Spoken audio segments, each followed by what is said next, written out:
괜찮아. 괜찮아요. 괜찮아. Aku hanya memikirkan satu peraturan penting. Kenapa kau lakukan hari ini kalau kau bisa melakukannya besok? Hahaha. A few moments later.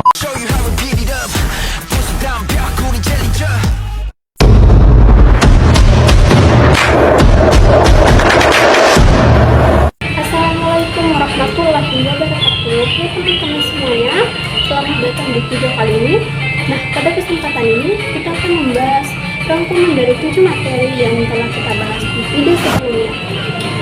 Nah, apa sebenarnya makna dari keuangan dan perbankan syariah? Secara definisi, ini adalah sistem keuangan yang seluruh operasinya berlandaskan prinsip-prinsip ajaran Islam yang tercantum dalam Al-Quran dan Sunnah Nabi Muhammad SAW. Yang membedakannya secara fundamental dari perbankan konvensional adalah tidak adanya sistem bunga atau riba, serta penekanannya pada keadilan, kebersamaan, dan kesejahteraan masyarakat secara luas. Mari kita bahas prinsip-prinsip tersebut. Yang pertama adalah larangan riba. Nah, larangan riba adalah prinsip paling mendasar. Riba berasal dari kata Arab yang berarti menambah atau meningkatkan, yang dalam konteks keuangan ia merujuk pada penambahan nilai uang yang didapatkan tanpa pemberian imbalan atau kontribusi ekonomi yang sebanding. Al-Quran secara jelas melarang riba dalam surah Al-Baqarah ayat 275 sampai 279. Karena tiongkok menimbulkan ketidakadilan, orang yang menjaga keuntungan akan mendapatkan keuntungan tanpa usaha, sedangkan orang yang meminjam dan akan tertekan oleh beban utang yang terus bertambah. Yang kedua adalah larangan darat. Darat berarti ketidakpastian atau keraguan yang berlebihan dalam transaksi. Misalnya transaksi jual beli barang yang belum ada atau tidak jelas kualitasnya, atau transaksi yang objeknya tidak dapat dipastikan. Islam melarang darat karena bisa menimbulkan perselisihan dan kerugian bagi salah satu pihak. Yang ketiga adalah larangan masyir. Masyir adalah aktivitas yang menggunakan keuntungan semata tanpa upaya kerja yang nyata, seperti perjudian, taruhan, atau permainan judi lainnya. Islam melarang masyir karena ia punya kontribusi pada perekonomian nyata dan bisa merusak kehidupan sosial.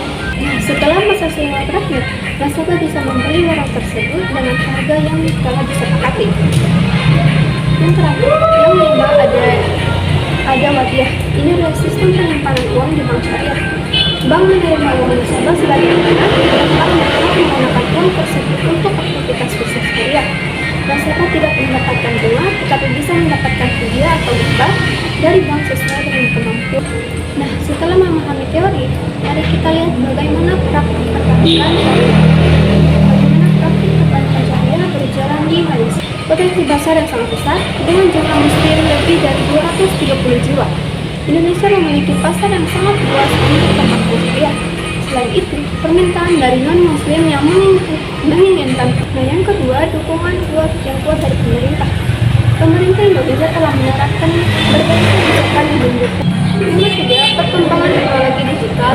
Era digital memberikan kesempatan bagi perbankan syariah untuk menjangkau nasabah yang lebih luas, terutama di daerah pedesaan. Yang keempat, permintaan akan produk keuangan yang etis dan berkelanjutan. Masyarakat modern semakin menyadari pentingnya bisnis yang etis dan berkelanjutan. Perbankan syariah yang menekan. Yang kelima, kesempatan dalam pembiayaan infrastruktur. Indonesia membutuhkan investasi besar untuk pembangunan infrastruktur seperti jalan raya, rel kereta, bandara, dan bendungan.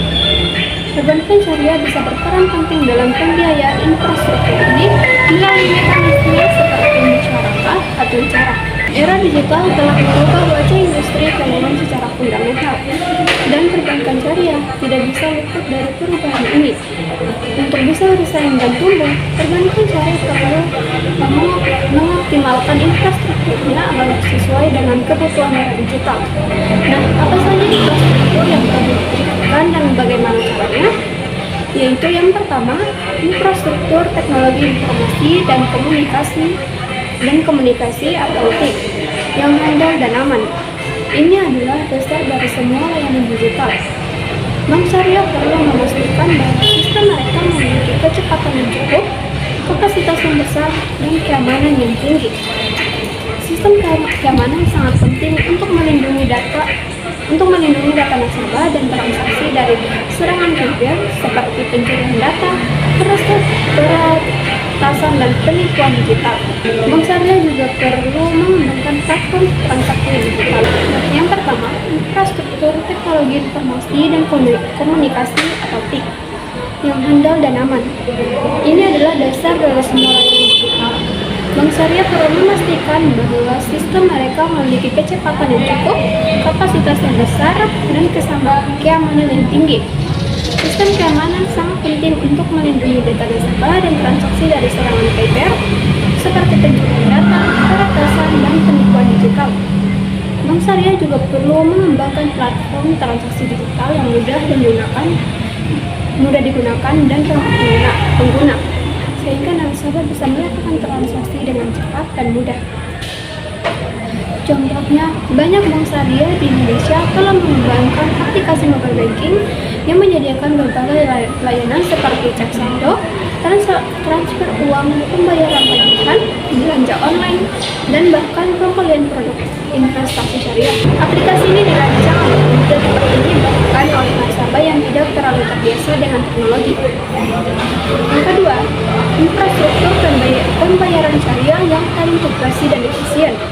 Di Indonesia, Bank Indonesia telah mengembangkan sistem pembayaran nasional yang mendukung transaksi syariah seperti kris syariah, yaitu sistem pembayaran berbasis kode QR yang sesuai dengan prinsip syariah.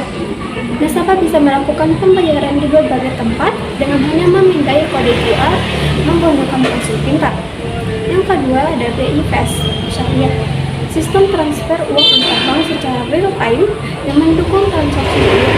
Ini memudahkan nasabah untuk mentransfer uang antar akun lain dengan cepat dan murah.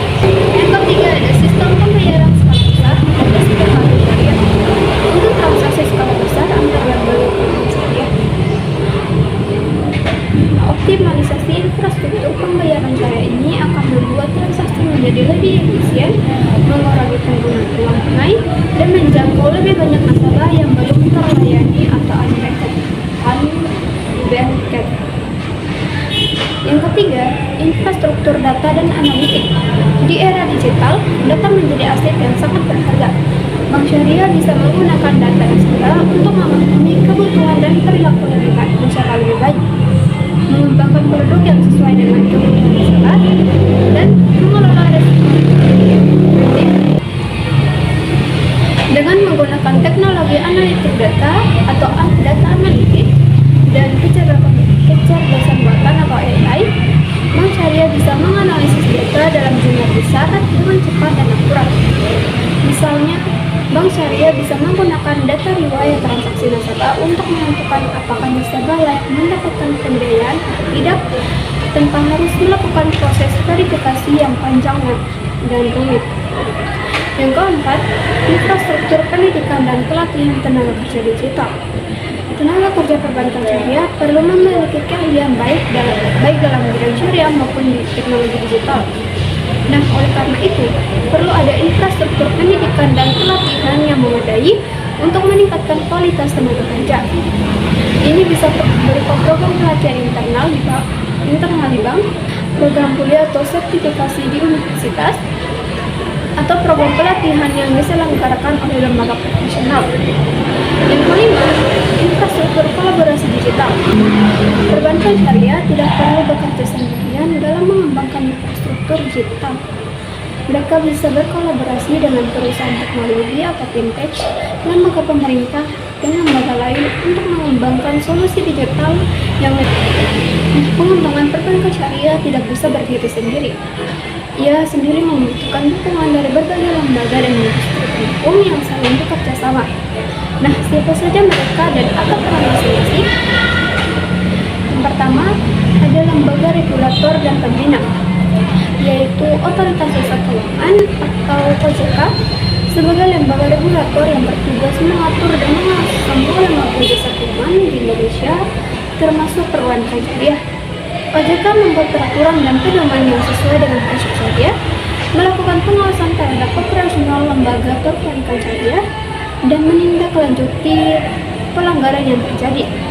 Tujuan OJK sendiri adalah memastikan kelancaran, keamanan, dan keandalan sistem jasa keuangan syariah. Yang berikutnya adalah Bank Indonesia atau BI. Sebagai bank sentral, BI bertugas memelihara stabilitas nilai mata uang rupiah dan sistem pembayaran nasional, termasuk sistem pembayaran syariah. BI, lembaga penjamin simpanan syariah atau LPS, yaitu LPS bertugas menjamin simpanan nasabah di bank syariah sehingga nasabah merasa aman menyimpan uangnya. Jika bank syariah mengalami kesulitan ke bangkrut, LPS akan membayar simpanan nasabah sesuai dengan batas yang ditetapkan. Saat ini maksimal 2 miliar per nasabah per bank. Hal ini sangat penting untuk meningkatkan kepercayaan masyarakat terhadap perbankan syariah. Yang ketiga, ada beberapa di antaranya, yaitu yang pertama, perusahaan penilai syariah. Perusahaan ini bertugas menilai barang, jasa, atau aset yang menjadi objek transaksi syariah seperti rumah, mobil, atau mesin. Penilaian yang akurat dan sesuai prinsip syariah sangat penting untuk memastikan keadilan dalam transaksi. Selanjutnya ada perusahaan akuntansi syariah yang bertugas menyusun dan memeriksa laporan keuangan bank syariah yang sesuai dengan standar akuntansi keuangan syariah atau SAK syariah. Laporan keuangan yang transparan dan akurat membantu stakeholder memahami kinerja bank syariah. Selanjutnya ada juga lembaga penelitian dan pengembangan syariah. Nah, lembaga ini bertugas melakukan penelitian tentang teori dan praktik perbankan syariah, mengembangkan solusi baru untuk masalah yang dihadapi, dan menyebarkan pengetahuan melalui publikasi dan seminar. Contohnya adalah sebagai lembaga penelitian dan pengembangan syariah atau LPPPS yang ada di beberapa bank syariah dan universitas. Ada juga perusahaan hukum syariah. Ini bertugas memberikan nasihat hukum tentang transaksi syariah, menyusun perjanjian yang sesuai prinsip syariah, dan menangani sengketa yang muncul dalam transaksi syariah. Yang keempat, lembaga pendidikan. Lembaga pendidikan dan teknik seperti universitas dan perguruan tinggi menyelenggarakan program pendidikan syariah, perbankan syariah, dan hukum syariah untuk menghasilkan tenaga kerja yang memiliki pengetahuan dan keahlian di bidang perbankan syariah. Beberapa universitas bahkan memiliki pusat penelitian khusus tentang perbankan syariah. Yang kedua ada lembaga penelitian profesional, penyelenggaraan program pelatihan dan sertifikasi untuk tenaga kerja perbankan syariah yang ingin meningkatkan keterampilan dan pengetahuannya, seperti Certificated Syariah Banker atau CSB. Yang kelima, komunitas dan organisasi syariah. Organisasi masyarakat Islam atau Ormas berperan dalam mempromosikan perbankan syariah di masyarakat melalui penyuluhan, ceramah, dan acara keagamaan. Mereka juga bisa memberikan masukan dan umpan balik kepada lembaga perbankan syariah tentang kebutuhan masyarakat. Ada juga asosiasi perbankan syariah seperti Asosiasi Bank Syariah Indonesia atau ABSI yang merupakan organisasi yang mewakili kepentingan bank syariah, komersial, dan unit usaha syariah. ABSI ini bertugas mempromosikan perkembangan perbankan syariah, mengkoordinasikan aktivitas antar bank syariah, dan bekerjasama dengan pemerintah dan lembaga lain. Sebelum kita membahas inisiatif BI, mari kita pahami terlebih dahulu bagaimana peran BI berubah setelah kehadiran Otoritas Jasa Keuangan pada tanggal 1 Januari 2013. Nah, sebelum tahun 2013, BI memiliki tugas ganda yang sangat berat.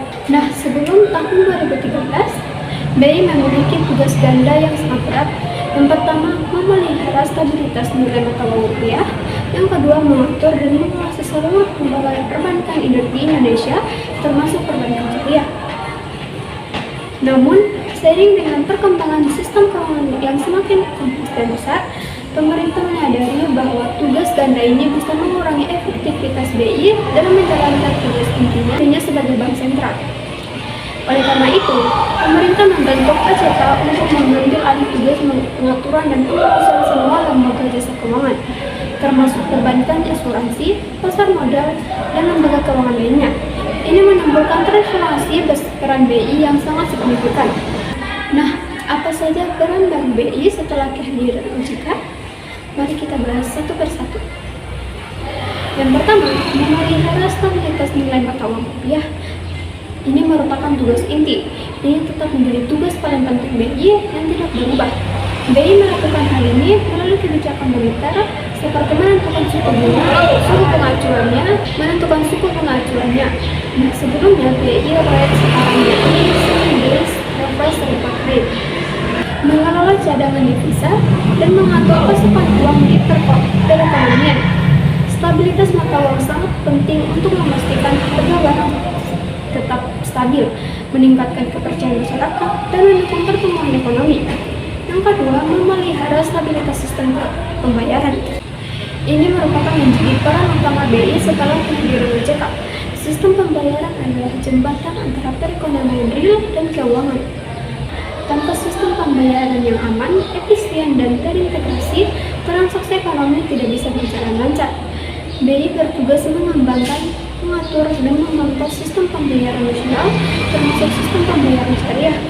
Contohnya, BI mengembangkan kurs syariah, BI Flash, BI syariah, dan sistem pembayaran skala besar syariah untuk menghubungkan transaksi antar bank syariah dan antar bank syariah dengan digital.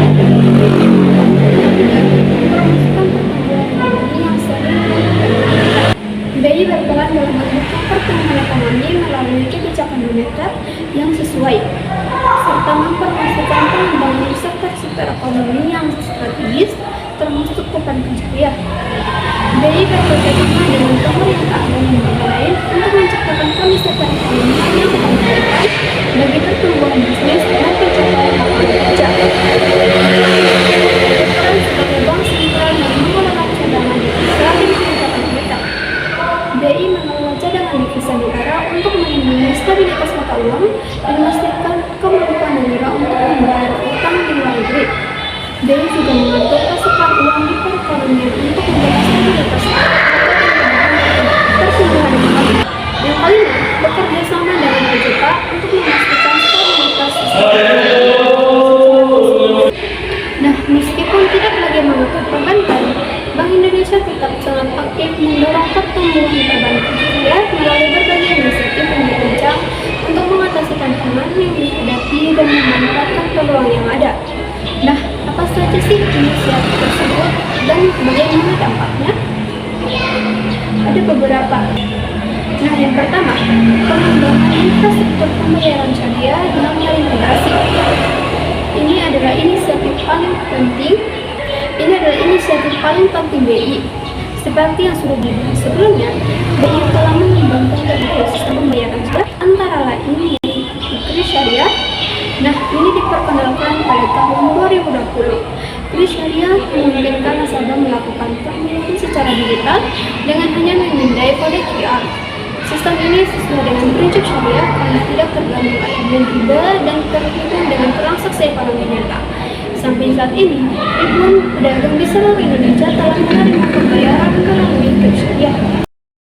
Yang kedua ada BI Flash Syariah, sistem transfer uang antar bank secara real time yang mendukung transaksi syariah. Dengan BI Flash Syariah, nasabah bisa mentransfer uang dari rekening bank syariah ke rekening bank syariah lain melalui mentransfer uang dari rekening bank syariah ke rekening bank syariah lain atau ke rekening bank konvensional dalam waktu kurang dari 1 menit, bahkan di hari libur. Yang ketiga, sistem pembayaran skala besar atau SPKB syariah. Untuk transaksi skala besar antar lembaga keuangan syariah, seperti transfer dana antar bank syariah atau pembayaran proyek skala besar.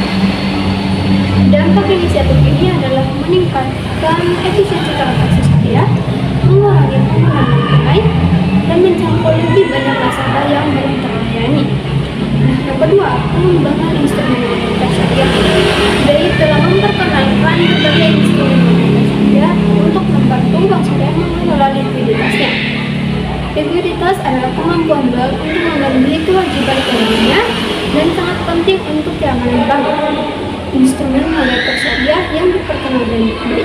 antara lain ada surat berharga syariah Bank Indonesia atau SBSBI.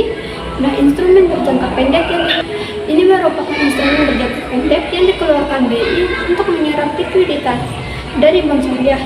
SBSBI didasarkan pada prinsip modal. SBI didasarkan pada prinsip modal atau jarak. Yang kedua ada Wabiah Bank Indonesia Syariah atau WBIS. Instrumen yang memungkinkan bank syariah menyimpan uang di BI sebagai amanah. Bank syariah bisa menarik uang ini kapan saja jika membutuhkan likuiditas. Yang ketiga ada reposi syariah. Transaksi di mana BI membayar secara dari bank syariah dengan janji yang menjualkannya kembali nanti pada harga yang ditentukan. Ini membantu bank syariah mendapatkan likuiditas jangka pendek. Dampak dari inisiatif ini adalah meningkatkan kemampuan bank syariah dalam mengelola likuiditas, sehingga bank syariah menjadi lebih stabil dan mampu memberikan lebih banyak layanan kepada masyarakat. Yang ketiga, ada promosi literasi dan inklusi keuangan syariah. BI bekerjasama dengan OJK, LPS, dan ABSI dan berbagai pihak lainnya untuk melakukan penyuluhan dan pendidikan tentang syariah kepada masyarakat. Inisiatif ini termasuk program penyuluhan keuangan syariah di daerah pedesaan. BI mengirimkan tim penyuluhan ke daerah pedalaman untuk menjelaskan tentang perbankan syariah dan manfaatnya kepada masyarakat yang belum terlayani. Ada juga acara dan seminar tentang perbankan syariah. Nah, BI mengadakan atau berpartisipasi dalam acara dan seminar untuk menyebarkan pengetahuan tentang perbankan syariah kepada kalangan profesional dan masyarakat umum. Ada juga pengembangan materi pendidikan keuangan syariah. BI mengembangkan materi pendidikan yang mudah dipahami untuk digunakan di sekolah, universitas, dan program pelatihan. Dampak dari inisiatif ini adalah meningkatkan tingkat literasi masyarakat tentang perbankan syariah, sehingga masyarakat lebih mau menggunakan layanan perbankan syariah. Yang keempat, kerjasama internasional dalam bidang perbankan syariah. BI berpartisipasi dalam berbagai forum internasional tentang perbankan syariah, seperti Islamic Financial Service Board atau IFSB, Bank for International Surveillance atau BIS, Komite on Islamic Banking, dan Forum Perbankan Syariah ASEAN. Melalui kerjasama ini, BI mempelajari pengalaman dan praktik terbaik perbankan syariah dari negara lain, berbagai pengalaman Indonesia dalam mengembangkan perbankan syariah, mempromosikan perbankan syariah Indonesia di tingkat global, serta mengembangkan standar global untuk perbankan syariah. Nah, dan dampak dari inisiatif ini adalah meningkatkan citra perbankan syariah Indonesia di luar negeri dan membuka kesempatan investasi bisnis dan investasi internasional. Yang kelima, dukungan terhadap pengembangan fintech syariah. BI mendukung pengembangan fintech atau teknologi keuangan syariah sebagai sarana untuk menjangkau lebih banyak nasabah dan meningkatkan efisiensi layanan perbankan syariah. BI mengadakan program inkubasi untuk startup fintech syariah, mengembangkan regulasi yang mendukung fintech syariah, dan mempromosikan kolaborasi antara bank syariah dan fintech syariah. Nah, contohnya seperti BI telah mengizinkan fintech syariah untuk memberikan layanan pembiayaan makro dan transfer uang secara digital yang sangat membantu masyarakat di daerah pedesaan yang tidak terlayani oleh bank nasional. Nah, sebagai penutup materi ini, mari kita ringkas kembali tantangan dan peluang yang dihadapi oleh keuangan dan perbankan syariah secara umum, baik di Indonesia maupun di tingkat global. Yang pertama, ada tantangan.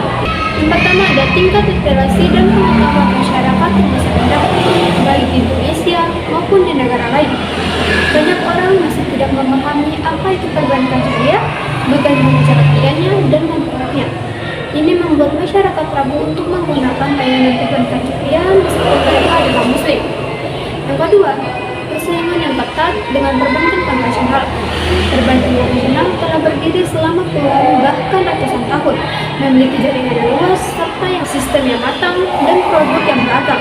Ini membuat perbankan syariah sulit untuk menarik nasabah baru dan meningkatkan pangsa pasarnya.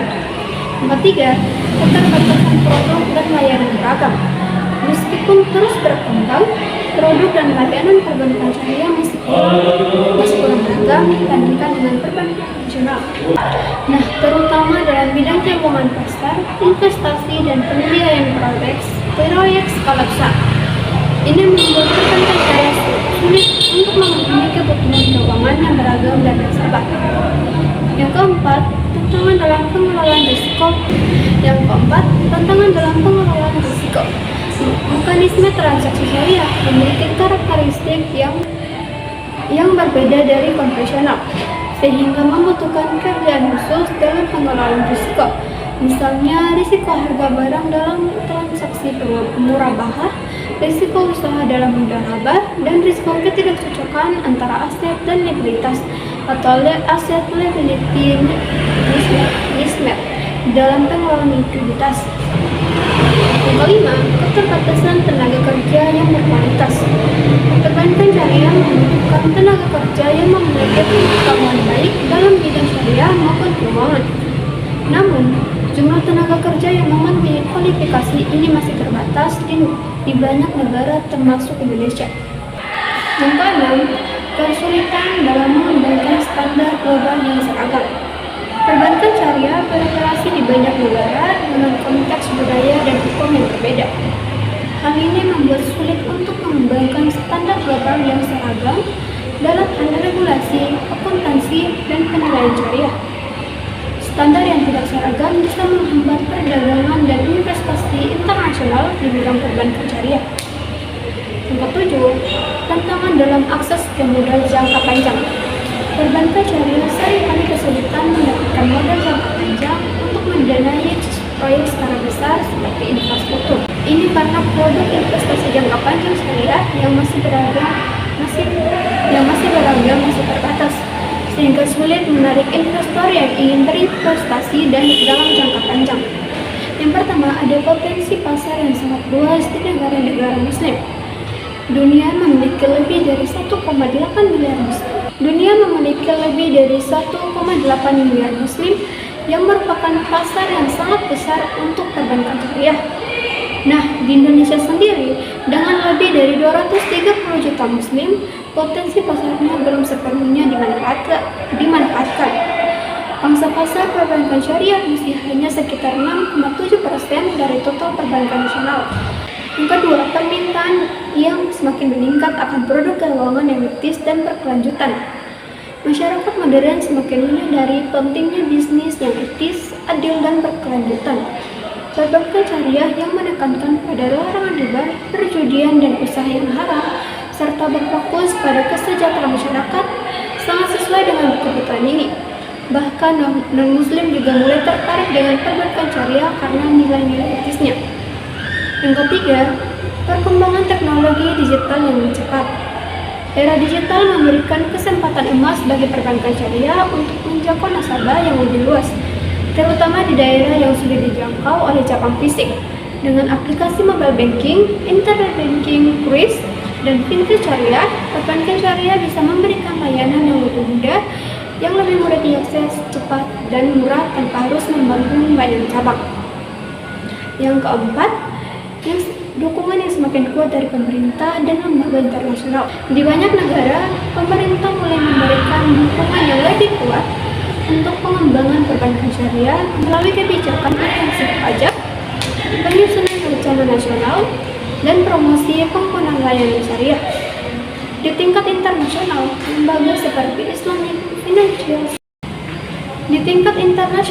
lembaga seperti Islamic Financial Service Board (IFSBI) atau IFSB, ASEAN Development Bank atau ADB, dan World Bank juga mendukung pengembangan perbankan syariah melalui pendanaan dan penelitian. Yang kelima, kesempatan dalam pembiayaan infrastruktur.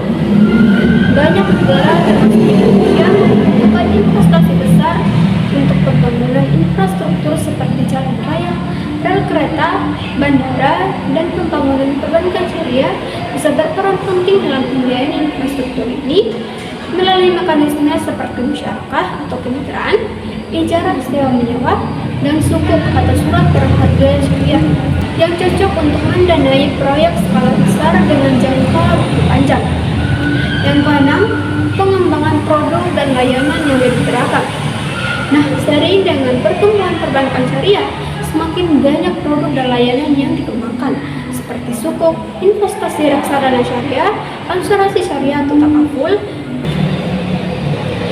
Oke, demikianlah penjelasan lengkap tentang keuangan dan perbankan syariah. Semoga materi video yang panjang ini bermanfaat bagi kita semua yang ingin mempelajari lebih dalam tentang keuangan dan perbankan syariah. Semoga kita semua bisa berkontribusi dalam mengembangkan perbankan syariah menjadi lebih baik di masa depan. Terima kasih sudah menonton video ini sampai selesai. Bila ada salah kata, saya mohon maaf. Akhir kata, saya ucapkan wabillahi taufiq wal hidayah. Wassalamualaikum warahmatullahi wabarakatuh. Sampai jumpa.